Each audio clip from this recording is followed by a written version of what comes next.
തിമോത്തിയോട് വചനം പറയുന്നുണ്ട്, നീ സാഹചര്യം അനുകൂലമാണെങ്കിലും അല്ലെങ്കിലും വചനം പ്രസംഗിക്കുക. ഈ വചനങ്ങൾ റൈറ്റ്ലി ഡിവൈഡ് ദ ട്രൂത്ത്. ഈ വചനങ്ങൾ ഉചിതമായിട്ട് കൈകാര്യം ചെയ്യുക. യേശു പറഞ്ഞു, നിങ്ങൾ സംസാരിക്കാൻ പോകുമ്പോൾ നിങ്ങൾ എന്ത് സംസാരിക്കുമെന്ന് നിങ്ങൾ ആകുലപ്പെടേണ്ട. ആ സമയത്ത് ഞാൻ നിങ്ങൾക്ക് സംസാരിക്കേണ്ട വചനങ്ങൾ തന്നുകൊള്ളാം. യേശു പറഞ്ഞു, നിന്നെ കേൾക്കുന്നവൻ എന്നെ കേൾക്കുന്നു, നിന്നെ തിരസ്കരിക്കുന്നവൻ എന്നെ തിരസ്കരിക്കുന്നു. അപ്പൊ അതുകൊണ്ട് യേശുവിൻ്റെ വചനത്തിൽ ജീവിച്ചുകൊണ്ട്, യേശുവിനെ മാത്രം നാഥനും കർത്താവും രക്ഷകനുമായിട്ട് സ്വീകരിച്ചുകൊണ്ട്, യേശുവിനെ മാത്രം പ്രഘോഷിക്കുന്ന ഒരു വ്യക്തി സ്വർഗത്തിലെ പൗരനാണ്, യേശുവിൻ്റെ അംബാസഡറാണ്. അവൻ പരിശുദ്ധാത്മാ അഭിഷക്തനാണ്. അവൻ അധികാരമുണ്ട്. അത് മനുഷ്യൻ കൊടുത്ത അധികാരമല്ല, ഏതെങ്കിലും സഭയെന്ന് വിളിക്കപ്പെടുന്ന ചില സംവിധാനങ്ങളിൽ നിന്നും മനുഷ്യന്റെ കൈവപ്പിലൂടെ കിട്ടുന്ന അധികാരമല്ല. അങ്ങനെയുള്ളവർ ഒരുപക്ഷെ ഈ വചനത്തിൽ ജീവിക്കുന്നില്ലെങ്കിൽ അത് ശിഷ്യന്മാരുമല്ല. സ്വർഗത്തിൽ നിന്നുള്ള ഒരു അധികാരം വരണമെങ്കിൽ, ദൈവവചനമാകുന്ന വിശുദ്ധ ബൈബിളിൽ നിന്നും പ്രസംഗിക്കണമെങ്കിൽ, ദൈവത്തിന്റെ ആത്മാവ് അഭിഷേകം ചെയ്യണമെങ്കിൽ ഈ വചനം അനുസരിച്ച് ജീവിക്കുന്ന ഒരു വ്യക്തിക്ക് അഭിഷേകം ലഭിക്കത്തുള്ളൂ. അങ്ങനെയുള്ള അഭിഷക്തരെ ശ്രമിക്കണം സത്യം കേൾക്കണമെങ്കിൽ. അല്ലെങ്കിൽ മനുഷ്യൻ കണ്ടുപിടിച്ച മാർഗങ്ങളിലൂടെ മനുഷ്യൻ്റെതായ ആചാരങ്ങളും അനുഷ്ഠാനങ്ങളും പാരമ്പര്യങ്ങളും നേർച്ചകളും കാഴ്ചകളും ഇവിടെ എങ്ങും നോക്കിയാൽ കാണാത്തതായ കാര്യങ്ങളും അതിൻ്റെ കൂടെ അവിടെ ഇവിടെയും വചനം എടുത്ത് പ്രസംഗിക്കുന്നത് വചനത്തിൽ മായം ചേർക്കുന്നതാണ്. അത് സത്യത്തിൻ്റെ വചനമല്ല. അങ്ങനെയുള്ള വചനം കേട്ടാൽ ഉള്ളിൽ ഒരു സന്തോഷം തോന്നും, സത്യമാണെന്നൊക്കെ തോന്നും. പക്ഷേ അങ്ങനെയുള്ള പകുതി സത്യമാണ് പറുദീസായിൽ പിശാച് പാമ്പിൻ്റെ രൂപത്തിൽ ആദ്യം മതാത്മാക്കളോട് സംസാരിച്ചത്. അവൻ പകുതി സത്യം സംസാരിച്ചായിരുന്നു. Half truth is not from God. Half truth is a deception. മനുഷ്യനെ കബളിപ്പിക്കാനുള്ളതാണ് പകുതി സത്യം.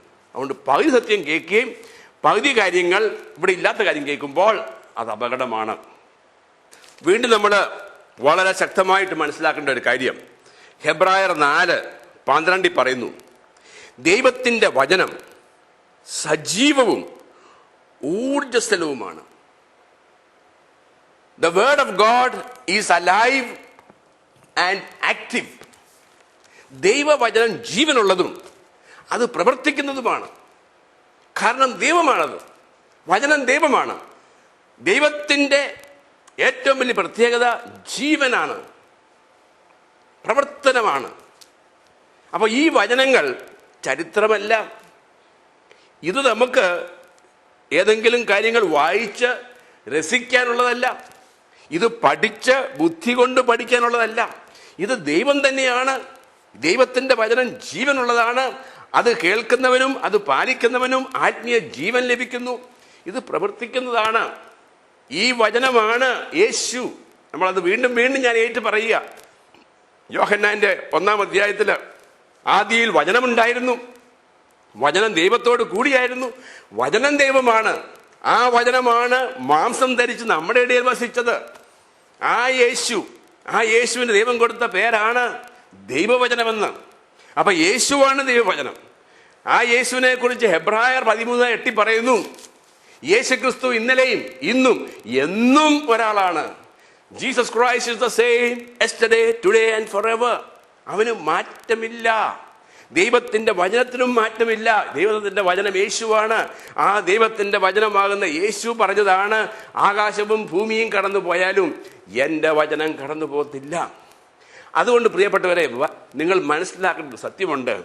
നമ്മളിത് വായിക്കുമ്പം ഇത് 1000 വർഷങ്ങൾ മുമ്പ് യേശയ്യ പറഞ്ഞ കാര്യമായിട്ടും ജെറമിയ പറഞ്ഞ കാര്യമായിട്ടും മോശ പറഞ്ഞ കാര്യമായിട്ടും സങ്കീർത്തനത്തിൽ ദാവീദ് പറഞ്ഞ കാര്യമായിട്ടും പുതിയ നിയമം വായിക്കുമ്പോൾ പൗലോസ് പറഞ്ഞ കാര്യമായിട്ടും പത്രോസ് പറഞ്ഞ കാര്യമായിട്ടും ഒക്കെ ആണ് മനസ്സിലാക്കുന്നെങ്കിൽ നമുക്ക് തെറ്റുപറ്റും. ഇത് പത്രോസ് പറഞ്ഞതുമല്ല, പൗലോസ് പറഞ്ഞതുമല്ല, ദാവീദ് പറഞ്ഞതുമല്ല, ജെറമിയ പറഞ്ഞതുമല്ല, യേശയ്യ പറഞ്ഞതുമല്ല. ഈ മനുഷ്യരിലൂടെ ദൈവാത്മാവ് പറഞ്ഞ കാര്യമാണ്. വളരെ വ്യക്തമായിട്ട് മനസ്സിലാക്കണം. ഈ മനുഷ്യരിലൂടെ ദൈവാത്മാവ് സംസാരിച്ചതാണ്. ദൈവാത്മാവ് സംസാരിച്ചത് ദൈവത്തിൻ്റെ വചനമാണ്. ദൈവം തന്നെയായ വചനമായതുകൊണ്ട് ലോകം ആരംഭത്തിൽ വചനത്തിലൂടെ ഈ ഭൂമിയെ സൃഷ്ടിച്ച ദൈവത്തിൻ്റെ ആ വചനം ജീവനുള്ളതാണെന്നാണ് ഹെബ്രായർ 4:12 വായിച്ചത്. ജീവനുള്ളതാണ്, അത് പ്രവർത്തിക്കുന്നതാണ്. It is alive and active. അതുകൊണ്ട് എത്ര വർഷം പുറകോട്ട് പോയാലും, 2000-ഓ 4000 വർഷം പുറകോട്ട് പോയാലും, അന്ന് മോശയോട് സംസാരിച്ച ദൈവത്തിൻ്റെ ആ വചനത്തിന് മാറ്റമില്ല. ആ വചനത്തിന് മാറ്റമില്ല. കാലഘട്ടം മാറുന്നതനുസരിച്ച് വചനം മാറുന്നില്ല. കാരണം ദൈവത്തിന് മാറ്റമില്ല. കാലങ്ങൾ മാറും, രൂപങ്ങൾ മാറും, മനുഷ്യന് മാറും, മനുഷ്യന്റെ ചിന്താഗതികൾ മാറും. പണ്ട് കാലത്ത് മനുഷ്യൻ കഴുതപ്പുറത്ത് നടന്നെങ്കിൽ ഇന്ന് മനുഷ്യൻ ഏറെപ്ലേൻ നടക്കുമായിരിക്കും. പക്ഷെ ദൈവത്തിന് മാറ്റമില്ല, ദൈവവചനത്തിന് മാറ്റമില്ല. അന്ന് സംസാരിച്ച ആ ദൈവം തന്നെയാണ് ഇന്ന് എന്നോട് സംസാരിക്കുന്നത്. ഇനിയും എത്ര വർഷങ്ങൾ ഈ ലോകം കാണുമോ അപ്പോഴൊക്കെ ഇതേ വചനത്തിന് മാറ്റമില്ല. The word of God is alive and active. അതിനാൽ പ്രിയപ്പെട്ടവരെ, അടുത്തു വരുന്ന വിഷയങ്ങളിലൂടെ, എപ്പിസോഡുകളിലൂടെ കർത്താവായ ദൈവം നിങ്ങളോട് സംസാരിക്കാൻ പോവുകയാണ്. അതിന് ഈ ലോകത്തിൽ അനേകരെ ഉപയോഗിക്കുന്നുണ്ട്. എന്നാൽ ഈ ദ സ്റ്റോറി എന്ന വീഡിയോ സീരിയലിലൂടെ നിങ്ങളുടെ മുമ്പിൽ പ്രത്യക്ഷപ്പെടുവാനായിട്ട് കർത്താവ് എന്നെ തിരഞ്ഞെടുത്തതിനെ ഓർത്ത് ഞാൻ നന്ദി പറയുന്നു, സ്തോത്രം പറയുന്നു. നിങ്ങൾ എന്നെ നോക്കരുത്, എന്നെ കേൾക്കാൻ പരിശ്രമിക്കരുത്. എന്നെ കേൾക്കാൻ നോക്കിയാൽ, എന്നെ കാണാൻ നോക്കിയാൽ, എന്നെ വിലയിരുത്താൻ നോക്കിയാൽ, ഇത് എവിടെയാണ് എന്നെ കൊടുക്കാൻ നോക്കിയാൽ, എന്നെ വിമർശിക്കാൻ നോക്കിയാൽ ദൈവത്തിന് നിങ്ങളെക്കുറിച്ചുള്ള പ്ലാൻ നിങ്ങൾ മനസ്സിലാക്കത്തില്ല. വരും ദിവസങ്ങളിൽ നിങ്ങൾ ആരാണെന്ന് ഈ വചനമാകുന്ന കണ്ണാടിയിലൂടെ കർത്താവായ ദൈവം നിങ്ങളെ കാണിച്ചു തരും. നിങ്ങൾ ആരായിരിക്കാൻ വേണ്ടി ദൈവം നിങ്ങളെ സൃഷ്ടിച്ചു, നിങ്ങളെന്നാൽ ഇപ്പോൾ ആരാണ്, നിങ്ങളെ ആരാക്കിയെടുക്കാൻ സാധിക്കും, ഇതെല്ലാം ഇവിടെ ഉണ്ട്. എളിമയോടുകൂടി കേൾക്കുവാണെങ്കിൽ കർത്താവ് നിങ്ങളെ അനുഗ്രഹിക്കും.